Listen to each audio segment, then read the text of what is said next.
Going to present presentation on the birth of universe. Today we are going to see many theories about the birth of universe. Now let's see the first theory. The first theory is the Big Bang theory. We are going to learn what is Big Bang theory. Then the second theory is the steady state theory, and the third is the pulsating theory.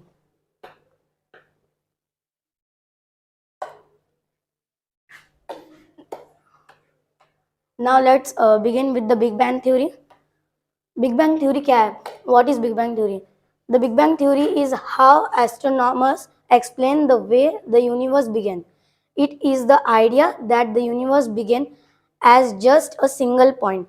तो ये big bang theory कई astronomers में रखी थी और ये सबसे successful theories में से एक है, क्योंकि ये जो थ्योरी थी इसमें ऐसा पॉइंट किया गया था कि पूरा यूनिवर्स जो है ये एक सिंगल पॉइंट से स्टार्ट हुआ है, जो कि एक टाइप का एक फायरबॉल टाइप का था, और जिससे वो एक्सप्लोजन होके मतलब बैंग होके बिग बैंग होके जैसे इसका नाम है बिग बैंग, तो उसका बैंग होके ये जो यूनिवर्स है ये अब तक एक्सपांड कर रहा है। और कई थ्योरीज में ये भी बताया गया कि जो यूनिवर्स है वो एक्सपांड भी करता है और कॉन्ट्रैक्ट भी करता है। मतलब जो यूनिवर्स है वो साथ में बढ़ता जाएगा और साथ में घटता भी जाएगा। तो यहाँ पे इस थ्योरी में ये बताया गया कि जो पूरा यूनिवर्स था वो एक सिंगल पॉइंट से हुआ था, वो एक फायरबॉल था, एक छोटा सा फायरबॉल, और उससे ये सारा जो एक्सप्लोजन हुआ, जो बिग बैंग हुआ, उससे ये जो सारा यूनिवर्स था वो धीरे धीरे बनता गया, जैसे यहाँ पे बताया गया, या फिर हम उसे एक सिंगल बॉल कह सकते हैं जहाँ से ये सब स्टार्ट हुआ। Then expanded and stretch to grow as larger as it is right now. और वो तब से लेकर आज तक बढ़े ही जा रहा है, और ये आप तक पता नहीं चला है कि वो कब तक बढ़ेगा एज पर दिस थ्योरी। इस थ्योरी में बस इतना ही बताया गया कि ये जो यूनिवर्स है वो एक पॉइंट से शुरू हुआ और अब तक एक्सपांड कर रहा है। इसमें कोई कॉन्ट्रैक्शन की बात नहीं की गई है कि यूनिवर्स कब खत्म होगा और कब मतलब समाप्त हो जाएगा। बस इसमें बताया जा रहा है कि ये अभी तक भी स्ट्रेच हो रहा है, मतलब अभी भी ये यूनिवर्स स्ट्रेच होना रुका नहीं है, ये अभी भी एक्सपांड होते जा रहा है। But at last it was quit. और बट लास्ट में ये जब एस्ट्रोनॉमर्स में देखा कि ये बहुत ज़्यादा मतलब टफ थी ये थ्योरी, इसको समझने में बहुत डिफ़िकल्टी आ रही थी, तब इसको भी थोड़ा मतलब उन्होंने थोड़ा कम दर्जा दे के इसको भी थोड़ा क्विट कर दिया, और अगले नई थ्योरीज पर अभी रिसर्च चल रही है। Now here is a diagram. यहाँ पे एक डायग्राम है बिग बैंग थ्योरी के अकॉर्डिंग। तो ये 50 से 150 मिलियन ईयर्स का ये जो स्पान है, यहाँ पे इसमें सारे जो गैलेक्सीज थे वो वगैरह ये फॉर्म होते गए। यहाँ पे पहले ये जो है यही था वो बॉल जहाँ से ये पूरा यूनिवर्स एक्सपांड होते गया। उसके बाद इसे एक्सपांड होने में 50 to 150 मिलियन ईयर लग गए। मतलब 50 से 150 मिलियन के बाद वहाँ पे फर्स्ट स्टार आया, पहला स्टार वहाँ पे 50 से 150 मिलियन के बाद आया, और तभी से फिर गैलेक्सीज फॉर्म होने लगे। और जो अपना सोलर सिस्टम है वो सोलर सिस्टम 9 बिलियन सालों पहले हम अस्तित्व में आया था। मतलब आज से करीब 9 बिलियन साल पीछे पास्ट में हमारा जो सोलर सिस्टम था, यानी कि हम जो जानते हैं सन वगैरह और हमारा अर्थ प्लैनेट से वो ऑर्बिट करते हैं, वो 9 बिलियन ईयर पहले फॉर्म्ड हुए थे। बिग बैंग थ्योरी में इतना ही दिया गया। और उसके बाद इसके बारे में कुछ फैक्ट्स हैं। The big bang was the movement 13.8 billion years ago. मतलब ये घटना कब हुई? 13.8 बिलियन वर्ष पहले। ये जब बिग बैंग हुआ था तब ये 13.8 बिलियन साल पहले हुआ था, और तब से अब तक एक्सपांड किया जा रहा है। When the universe began as a tiny dense fireball that exploded। ये एक छोटा सा और एक डेंस ऐसा डेंस इसलिए कहा गया क्योंकि ये बहुत हॉट था उस टाइम पे, बहुत इसमें ये जो टेम्परेचर था उसका बहुत हाई था, और उसका जो मास था वो भी, उसकी जो डेंसिटी थी वो भी बहुत कम थी। वो एक फायरबॉल के रूप में था, मतलब वो फायरबॉल टाइप का दिखता था और वो एकदम छोटा था, और उसमें से एक्सप्लोजन होने के बाद ये बिग बैंग थ्योरी सामने आई। यहाँ पे एक और फोटो दिया हुआ है। यहाँ से बिग बैंग के बाद कैसे कैसे सारे ये बनते गए, सारे गैलेक्सीज वगैरह बनते गए।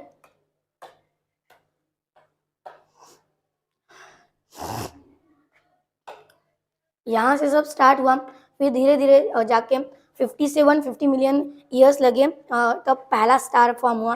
पहला स्टार फॉर्म होने के बाद फिर धीरे धीरे जाते जाते ये हमारी सोलर सिस्टम बनी, जो कि 9 बिलियन साल पहले बनी। और उसके बाद जो आज तक का टाइम स्पैन है, अब तक ये जो यूनिवर्स है ये बन रहा है। और कभी कभी जैसे स्टार्स जो होते हैं वो कभी कभी डेड भी हो जाते हैं, तो वो भी मतलब कम भी हो रहा है और साथ ही साथ बढ़ भी रहा है ना। बिग बैंग थ्योरी में बस इतना ही दिया था। ये बिग बैंग थ्योरी की एक और पिक्चर है, इसमें बहुत क्लियर बताया गया है, टाइम स्पैन भी बताया है यहाँ पे। और ये आजकल का है, ये आज इतने सारे गैलेक्सीज फॉर्म हो चुके हैं और अभी भी ये एक्सपांड हो रहा है। सेकेंड थ्योरी है द स्टेडी स्टेट थ्योरी। अब ये स्टेडी स्टेट क्या है? स्टेडी स्टेट मतलब एक ही स्टेट में रहना, एक ही स्टेट में स्टेडीली रहना। स्टेडीली मतलब एकदम शांत, एकदम विनम्रता से एक ही स्टेट में रहना। तो ऐसा क्यों कहा गया? क्योंकि जो यूनिवर्स है वो यूनिवर्स समझ लो ये ऑब्जर्वेबल यूनिवर्स है। तो इसमें क्या हो रहा है, ये कॉन्ट्रैक्ट भी हो रहा है और ये एक्सपांड भी हो रहा है, दोनों साथ में हो रहा है। तो इसकी पोजीशन कैसी हो रही है? अगर ये एक्सपांड हो रहा है तो उसी टाइम पे डिक्रीज भी हो रहा है थोड़ा। और इसीलिए इस थ्योरी को बताया गया कि जो अगर कॉन्ट्रैक्ट की स्पीड अगर बढ़ जाती है एक्सपांडेशन से, तो हमारा जो यूनिवर्स है वो कुछ ही सालों में मतलब विनाश की तरफ भी जा सकती है। इसका मतलब ये समाप्त भी हो सकती है। The steady state theory is the theoretical model in which the universe is constantly expanding but with a fixed average density। तो यहाँ पे भी वही बताया गया कि ये जो हमारी यूनिवर्स है वो कंटिन्यूली बढ़ती जा रही है और घटती जा रही है, और इसी वजह से ये स्टेडी रह रही है। और अगर इसमें से किसी भी टर्म की, जैसे अगर एक्सपांड ज़्यादा हो गया, एक्सपांड की जो स्पीड है वो अगर ज़्यादा हो गई, तो हमारा जो यूनिवर्स है वो ज़्यादा बढ़ जाएगा।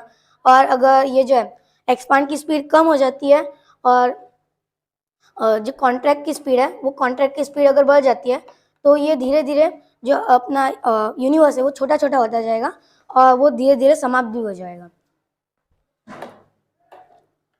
Now what is steady state theory? Steady state theory क्या है? स्टेडी स्टेट थ्योरी में बताया गया, steady state theory in cosmology view that the universe is always expanding but maintaining a constant average density. मतलब यहाँ पे बताया गया वो बढ़ तो रहा है पर एक ही डेंसिटी में।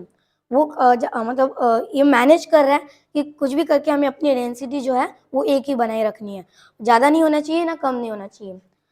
With matter being continuously created and form new stars and galaxies of the same rate।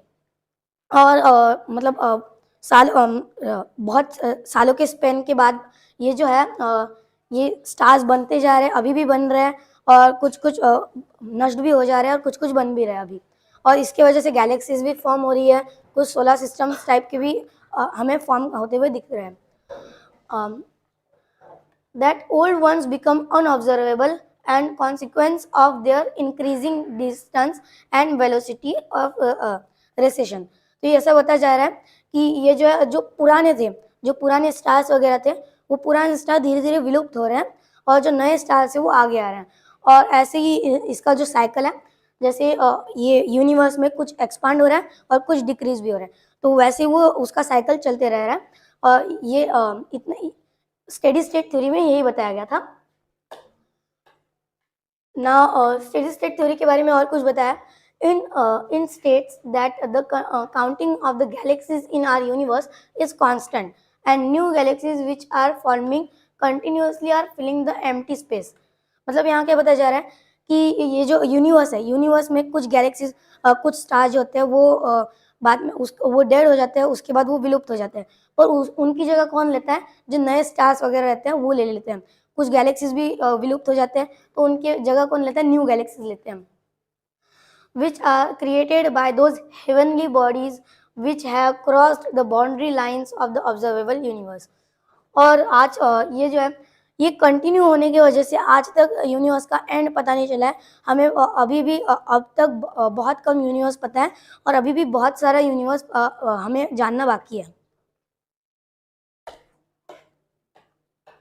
ये दिया हुआ यहाँ पे स्टेडी स्टेट का ये, तो ये सब यहाँ पे जब ये ऐसा इस स्टेडी स्टेट थ्योरी में ऐसा बताया जाता है कि सबसे पहले इसकी शुरुआत हुई एक स्टार से, जिसमें वो कॉन्ट्रैक्ट और एक्सपांड होता गया।